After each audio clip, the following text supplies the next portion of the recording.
Dialognya masih bersama dengan Direktur Utama PT Jababeka Infrastruktur, Bapak Didik Purbadi. Pak Didik, kita lanjutkan dialognya. Kita tahu pada saat ini cukup banyak investor yang mungkin yang saya tahu adalah di Eropa ya, yang cukup banyak demand bahwa seluruh proses produksi ini harus ramah lingkungan, harus lebih bersih, harus rendah emisi dan lain sebagainya. Ini kan adalah sebuah tantangan juga pastinya buat kawasan industri begitu.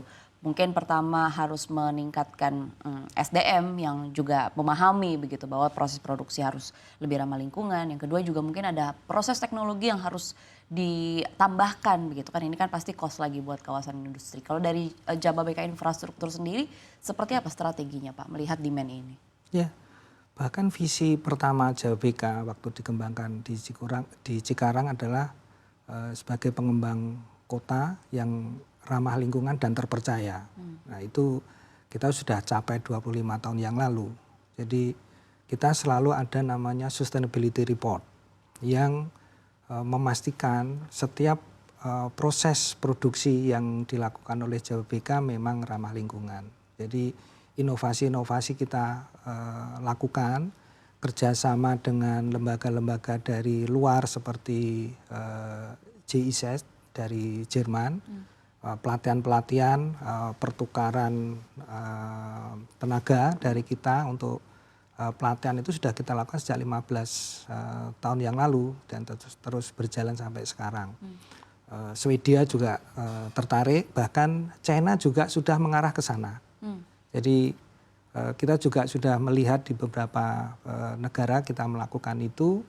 Dan demand bukan hanya komitmen terhadap zero emission, tapi bagaimana mengaplikasikan adanya solar energy ke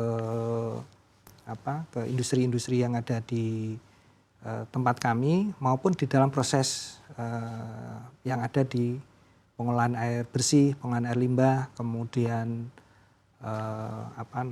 power plant yang ada di Jababeka ya kita lakukan dengan ramah lingkungan. Dan ini penting bahwa industri-industri tertentu memang mensyaratkan itu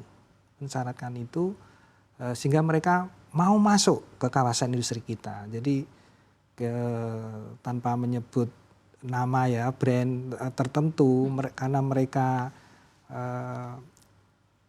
produknya adalah terkait dengan personal care misalkan demikian. Itu ada tanggung jawab. Ada tanggung jawab di sana. Komitmen terhadap customer betul, sendiri. Otomotif yang dikonotasikan dengan polusi. Nah mereka sangat concern untuk masuk ke kawasan industri yang memiliki proper hijau misalkan dan proper emas misalkan ini. Nah Jababeka kebetulan sudah 3 kali berturut-turut untuk memperoleh proper hijau dari Kementerian Lingkungan Hidup. Nah itu salah satu benefit maupun nilai tambah yang ada di kawasan kita. Oke, baik. Mungkin sekarang kita akan membahas berkaitan dengan overview bisnis, plan ke depan seperti apa. Kalau dari Jababeka Infrastruktur sendiri di tahun 2026, target terdekat mungkin selama 1 tahun ke depan apa Pak?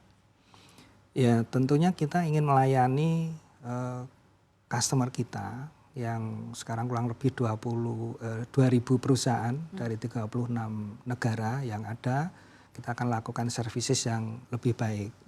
Dan ternyata di bidang infrastruktur ini, services utilitas yang kita layani, pengolahan air bersih, kemudian power plant, kemudian juga dry port tadi, itu menarik juga investor dari luar untuk masuk mengajak kerjasama untuk mengembangkan yang lebih bagus lagi, lebih bisa efisien lagi untuk melakukan pelayanan-pelayanan infrastruktur sehingga bisa menekan biaya yang dilakukan oleh para pelaku industri. Gitu. Oke, adakah target secara data atau secara angka mungkin mau menambah target investor atau mau mungkin ada rencana ekspansi begitu di tahun 2026 atau mungkin jangka panjang beberapa tahun ke depan? Ya kita di Cikarang kita sedang kembangkan Jababeka fase 9 kurang lebih 500 hektar.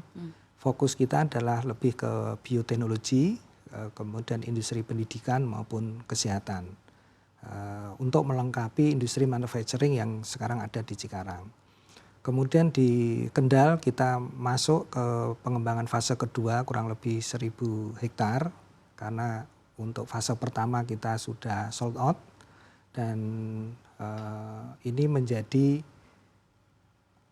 blessing sebetulnya bagi JBK karena investor yang ingin masuk itu sebenarnya mau untuk menunggu istilahnya sehingga kita tinggal bekerja keras untuk merealisasikan dan mendeliver kepada para customer yang sudah siap masuk berinvestasi baik di Cikarang maupun ada di Kendal.